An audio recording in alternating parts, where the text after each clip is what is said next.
Good morning, friends. So, did you hear about the detective? He found a container of cheese dip in his fridge. For sure, he solved that cold Kessel. I know, it's Cheese Friday. I don't know if we come here for the jokes or not, but there they are. So, I'll see you in a minute.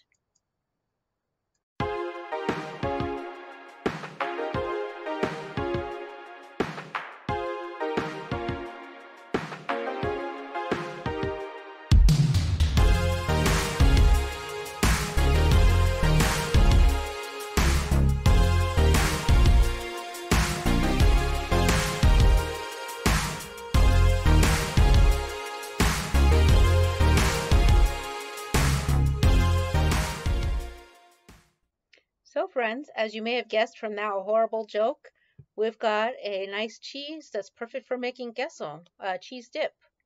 I know in Spanish, queso means cheese, so we're just making cheese from cheese. But in the United States, queso is often referred to as cheese dip. So there it is.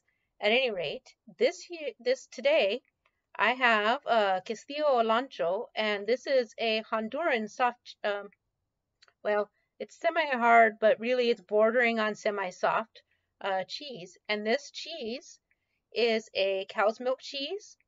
It is very, very creamy, very rich, and it is essentially, it's not necessarily made for eating out of hand. Not that we're not going to, because it's Cheese Friday, so of course we are, but it's super, super creamy, very, very fatty, and it is basically perfect for making cheese dip. You know, when you go to restaurants, a Mexican cheese that's very similar would be the asadero. And when you go to the restaurants and you get the melted cheese dip with like the chorizo in it or sometimes green chilies, this is the type of cheese that they use to do that. And that's why at home it's often hard to achieve those same results. You need one of these very fatty, creamy cow cheeses. So let me cut this. I don't even have a good knife for it. So, but that's fine. But I just want you to see, like, even when we cut it, you see, it's so smooth. It's not going to crumble. We can tear it, but when we tear it, it gets like those striations, sort of like how a string cheese does, but only because it's so fatty and mild, it's just going to melt and dissipate. So this is not a cheese you would put on your charcuterie. It's a cheese you're going to use to cook with.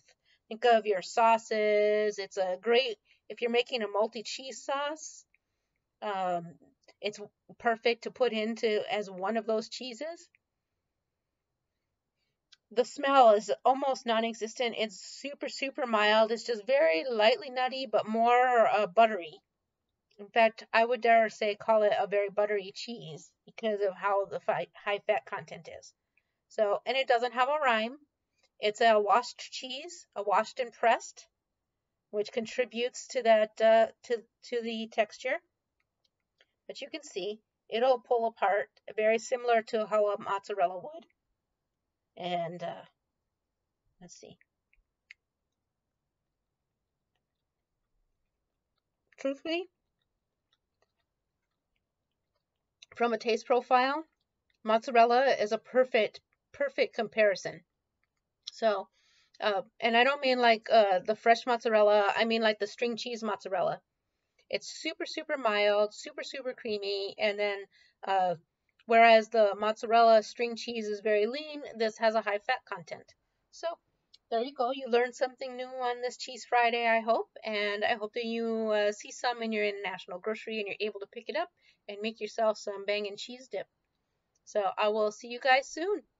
Have a great Friday. I know that I'm looking forward to it because tomorrow is the indie meetup, so we're getting up bright and early and heading to the indie area. I hope to see lots of people that we know and then also to make some new friends.